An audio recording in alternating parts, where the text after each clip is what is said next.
We'll try it again. 2, here we go.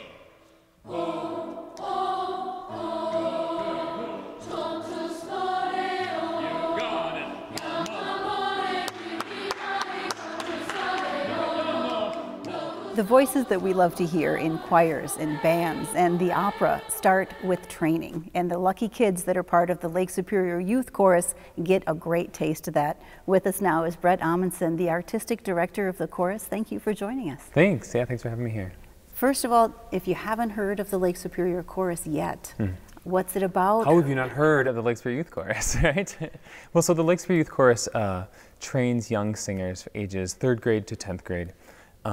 Not just musical training or vocal training, but how to be great people through music. And we take a lot of pride in having our singers grow through their time here, both as people and as, of course, vocal musicians. So is it an after-school program? Is it a weekend? Is it per semester? It's a community program. We're a nonprofit organization. We rehearse once a week on Sundays. Sometimes other rehearsals are added for whatever. And we perform several times a year as well. Some tours, some regular concerts as part of our series. In a rehearsal, which we get to watch a little bit, yeah. Tell me what you are trying to get out. What are you trying to convey? So in a rehearsal setting, with this particular age group, so I work with 7th through 10th graders, the top group, Contamus. The biggest thing I'm trying to teach them is how your work ethic affects your output. Each one of us has a different voice, and maybe we're more gifted, we have more natural ability. But ultimately, if you're going to work really, really hard, we want you as a part of our choir. And you're going to see the fruits of that hard work come to life, I think. And so that's really what the main focus is for us at this age, I feel like.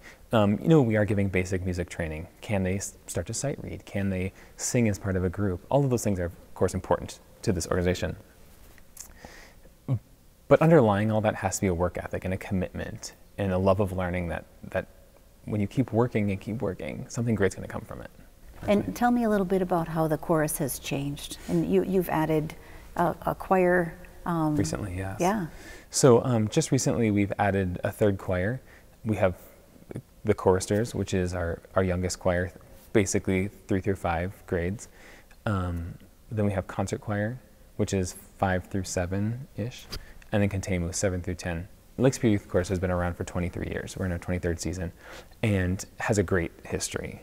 Not too long ago, there weren't as many students being involved, and it was around when I came to town, and with Jenny Campbell, we started working on how can we revitalize this organization? What can we do to keep this great? And it's happening. It's sometimes a surprise, and why do these things work out the way they do? And so now we're up to 100 singers this year in our 3 choirs, but then we also have a prelude program where it's an outreach program. We go to different elementary schools, and then we have one here at Pilgrim, and we have 65 singers in that. So it's an impressive organization. And what do the kids take from it, or what are you seeing? Honestly, I hope they're taking away, as I mentioned, a great work ethic, a great vocal music understanding, the idea that working in a group is something to be excited about, and that it's not always about me and my individual growth, which is an important part of this, but also how what I'm doing is affecting a larger community of people. It'd be interesting to hear what they say they take away.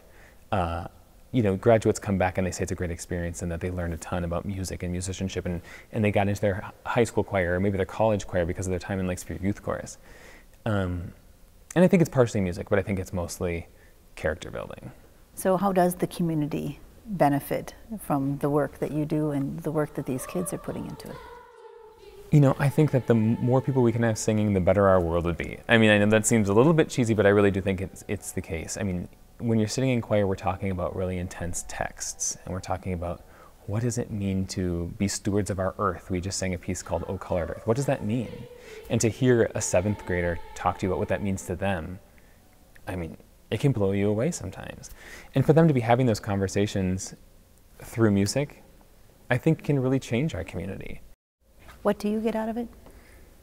I get a ton out of it. When I first moved to Duluth, one of the main things I wanted to do was make sure that I continued working with the younger singers. And there's an excitement and an energy in a 7th and 8th grader, or younger, right around there, that we lose a little bit as adults. And it's fun to be spending time with those students and and feel that energy and remind myself why we do this.